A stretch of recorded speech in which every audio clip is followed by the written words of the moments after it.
ഒരു രാത്രി കൊണ്ട് ദുരിതക്കയത്തിലേക്ക് വീണ കഥയാണ് ചൂരൽമലയിലെ അണ്ണയ്യയ്ക്ക് പറയാനുള്ളത്. 2 ഏക്കർ ഭൂമിയിൽ നിറയെ കൃഷിയും ടൗണിൽ കടമുറിയും എല്ലാം ഉണ്ടായിരുന്നു അണ്ണയ്യയ്ക്ക്.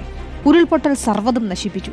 ഭാര്യയും രോഗിയായ മകനും അടങ്ങുന്ന കുടുംബത്തെ പോറ്റാൻ ഓട്ടോ ഓടിക്കുകയാണ് അണ്ണയ്യ എന്ന് അഭിജിത്ത് മുഴക്കുന്നിന്റെ റിപ്പോർട്ട് കൂടി. ചൂരൽമലയിലെ ഒന്നാന്തരം ഒരു കർഷകനായിരുന്നു അണ്ണയ്യൻ. 2 ഏക്കർ ഭൂമിയിൽ പൊന്നു വിളയിച്ച കർഷകൻ. ഒരൊറ്റ രാത്രി എല്ലാം തകിടം മറിച്ചു. കാപ്പിയും ഏലവും കുരുമുളകും എല്ലാം കൃഷി ചെയ്ത 2 ഏക്കർ ഭൂമി ഉരുൾപൊട്ടലിൽ നാമാവശേഷമായി. ഇന്നവിടെ ബാക്കിയായിട്ടുള്ളത് കടപുഴകി വീണ കുറേ മരങ്ങളും മണ്ണിനടിയിൽ ഒട്ടനവധി അജ്ഞാത ജഡങ്ങളും.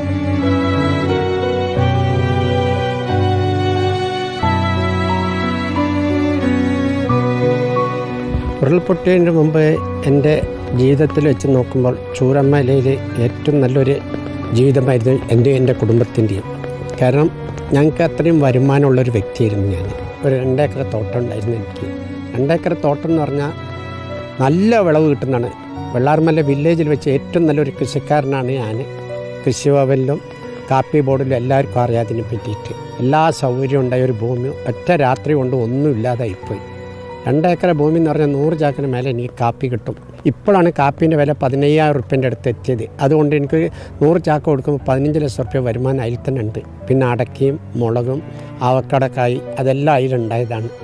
അപ്പോൾ എനിക്ക് ആരെ മുന്നിലും കൈ നീട്ടാതെ ജീവിക്കാൻ പറ്റിയ ഒരു കുടുംബമായിരുന്നു ഞങ്ങളെല്ലാവരും. പക്ഷേ ഇപ്പോൾ ഒറ്റ രാത്രി കൊണ്ട് എല്ലാം തകിടം മറിഞ്ഞു. ഇപ്പോൾ ജീവിക്കാൻ ബുദ്ധിമുട്ടാണ്. നല്ല ലോണും ഉണ്ട്. ലോൺ അടയ്ക്കാൻ നോട്ടീസ് അയച്ചുകൊണ്ടിരിക്കുന്നുണ്ട്. ചില സംഘടനകളൊക്കെ എനിക്ക് എന്താ വേണ്ടത് ചെയ്തു തരാൻ പറഞ്ഞു. ഞാൻ പറഞ്ഞു എനിക്കൊന്നും വേണ്ട, എനിക്കിപ്പോഴത്തെ സ്ഥിതിയിൽ എനിക്കൊന്നും വേണ്ട, കൃഷി ചെയ്യാനുള്ള സൗകര്യം ചെയ്തു തരണം. എന്തെങ്കിലും വിചാരിച്ച് ഏതെങ്കിലും സംഘടനകൾ മുൻകൈ എടുത്തിട്ട് ആ മരമൊക്കെ ഗവൺമെൻറ്റിൽ നിന്ന് മാറ്റിത്തരികയാണെങ്കിൽ അതിൽ കൃഷി ചെയ്യണം, കൃഷി ചെയ്ത് ജീവിക്കണം. അല്ല ഓട്ടോ ഓടിച്ചിട്ടൊന്നും ജീവിക്കാൻ കഴിയില്ല. ഈ 67ാമത്തെ വയസ്സിലും സ്വന്തം അധ്വാനിച്ചിട്ട് പോകാമെന്ന് പറഞ്ഞിട്ടാണ് ഞാൻ പോകുന്നത്. ഒരാളത്തും കൈ നീട്ടണ്ടെന്ന് പറഞ്ഞിട്ട്. 10-12 വാർഡിൽ ഏറ്റവും കൂടുതൽ ഭൂമിയുള്ളൊരു വ്യക്തിയാണ് ഞാൻ. അണ്ണയ്യ എന്ന് പറയുന്ന ആൾ. 2 ഏക്കർ തോട്ടമാണ്. ബാക്കിയുള്ളവർക്ക് 5ഉം 10ഉം 15 സെൻറ്റുമാണ്. ഒരു 4-5 ആൾക്ക് 1/2 ഏക്കർ 80 സെൻറ്റ് 90 സെൻറ്റ് ഉണ്ട്. അവരെ സ്ഥിതി ഇത് തന്നെയാണ്. അപ്പോൾ എത്രയും പെട്ടെന്ന് ഞാൻ കൃഷിയോടാണ് ജീവിക്കുന്നത്. എനിക്ക് കൃഷി ചെയ്ത് മുന്നോട്ട് പോകണം. എല്ലാ സംഘടനകളും ഇതൊരു മുൻകൈ എടുത്തിട്ട് എനിക്ക് ചെയ്തു തരണമെന്നാണ് നിങ്ങളുടെ അഭ്യർത്ഥിക്കാനുള്ളത്. അണ്ണയ്യേട്ടന് ഒറ്റ ആവശ്യമേ ഉള്ളൂ. തൻ്റെ ഭൂമി കൃഷിയോഗ്യമാക്കി തിരികെ നൽകണം.